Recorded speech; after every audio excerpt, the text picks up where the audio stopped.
दूसरा है बाजू में व्हाइट क्रीम प्रिंटेड शर्ट आहे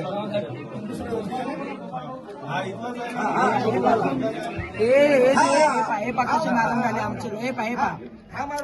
मारून राहिला हे वाचून राहिले जे पत्रकार आहे आणि याच्यामध्ये अजून आहे नाही आणि त्याच्यात एक व्हिडिओ मध्ये तो नाही आहे जो मेन करप्ट होता जो नाव सांगतात क्रीम कलरचा गेली उतरल्यावर सांगतात असते हे या गावातले रहिवासी आहेत ते मला पूर्ण माहिती आहे यांच्यावर अर्ध्या तासात कारवाई झाली पाहिजे आपल्याशी व्हिडिओ अर्धा तास मी इथून जाणार नाही हल्ला नाही बाबी मी इथून कारवाई होईपर्यंत मी हल्ला नाही इथून अर्ध्या तासात सांग ना कलीम शाह हॅलो